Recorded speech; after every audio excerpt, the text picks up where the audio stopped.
Hello दोस्तों, नमस्कार। हमारे यूट्यूब चैनल में आप सबका स्वागत है। दोस्तों, एक न्यू अप्रेंटिस की इन्फॉर्मेशन लेके आप सबके सामने आ चुके हैं। तो ये आपकी अप्रेंटिसशिप आई है IOCL में। तो चलिए देख लेते हैं क्वालिफिकेशन क्या मांगा गया है, कौन कौन से ट्रेड अलाउ हैं और फॉर्म भरने की डेट कब से स्टार्ट हो रही है, लास्ट डेट कब है, ठीक है, और आपकी फॉर्म फीस कितना लग रही है।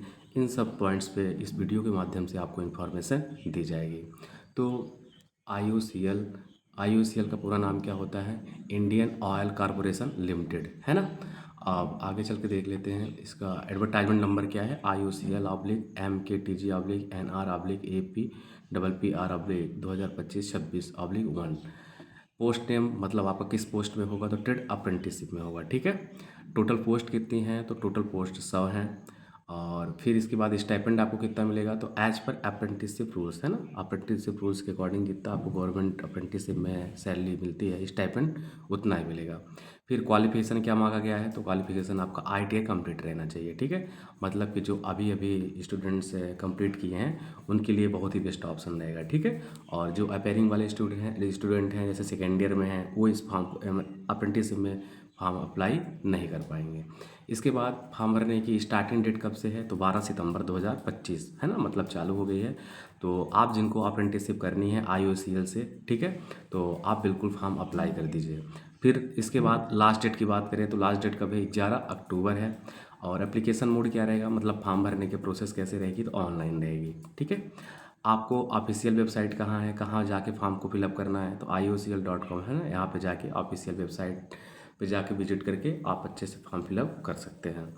फिर इसके बाद इम्पोर्टेंस डेट है ना, तो वही start date for apply online की है 12/9/2025। और लास्ट डेट कब है आपकी फॉर्म भरने की, तो 11/10/2025 है।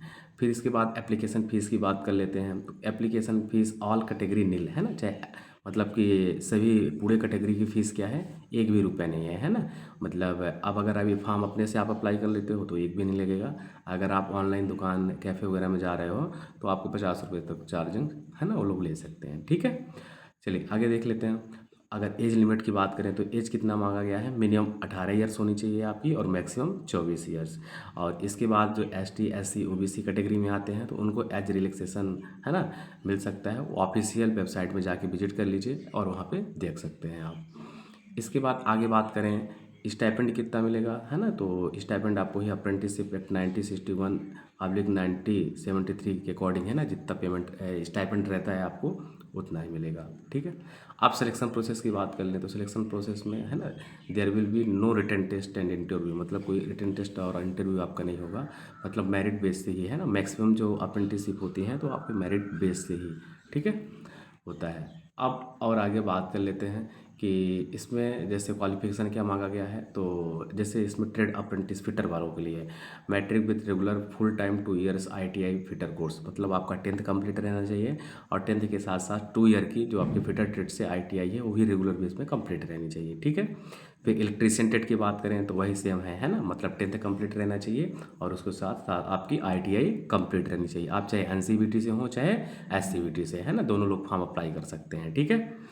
आगे बात करें, ठीक है, आगे इलेक्ट्रॉनिक मैकेनिक, है ना, इनके लिए भी सेम वही है, 10th कंप्लीट रहना चाहिए एंड 2 ईयर्स का ITI इनका जो इलेक्ट्रॉनिक मैकेनिकल ट्रेड है उससे कंप्लीट रहनी चाहिए। चाहे आप NCVT के स्टूडेंट हो चाहे SCVT के, दोनों लोग आप एलिजिबल हैं, ठीक है।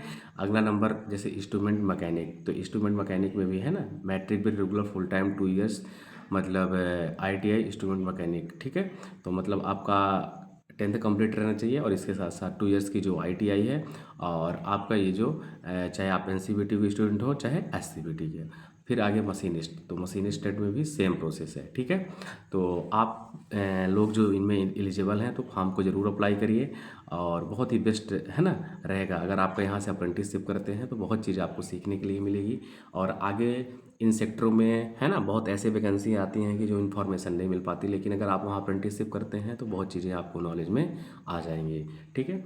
और इस टाइम मैक्सिमम जो वैकेंसी भी आ रही हैं तो उसमें आपका, है ना, simple qualification 10th plus ITI नहीं मांगा जा रहा है, ठीक है। 10th plus ITI plus NAC मतलब नेशनल ऑपरेटिव सर्टिफिकेट मांगा ही जा रहा है, ठीक है। तो आप बिल्कुल अप्लाई करते रहिए और जहाँ आपका अप्रेंटिसशिप में आ जाए तो बिल्कुल आप लोग अप्रेंटिस करिए। टोटल पोस्ट की बात करें तो कितनी पोस्टें हैं, 100 पोस्टें हैं, ठीक है। और अगर आपको इसकी इन्फॉर्मेशन अच्छे से डिटेल्स में चाहिए तो आप ऑफिशियल वेबसाइट में जाके विजिट कर सकते हैं, वहाँ पूरी एक एक चीज़ देख सकते हैं कि इलेक्ट्रीशियन में कितनी सीटें हैं, फिटर में कितनी हैं, ठीक है, इंस्ट्रूमेंट मैकेनिक में कितनी हैं, मशीनिस्ट में कितनी हैं, और है ना किस ट्रेड में कितनी हैं, ठीक है। तो दोस्तों अगर आपको आईटीआई से रिलेटेड जैसे जितनी भी अप्रेंटिसशिप आती हैं, ठीक है, और इलेक्ट्रीशियन ट्रेड से रिलेटेड अगर आपको कुछ चीज़ सीखना है जैसे बाइंडिंग वगैरह या कोई है ना जैसे करेक्शन वगैरह मोटर के, ठीक है, तो आप बिल्कुल कमेंट में बताइए आपको क्या सीखना है, और चैनल सब्सक्राइब करिए, है ना, और अपने दोस्तों को भी शेयर करिए। थैंक यू दोस्तों।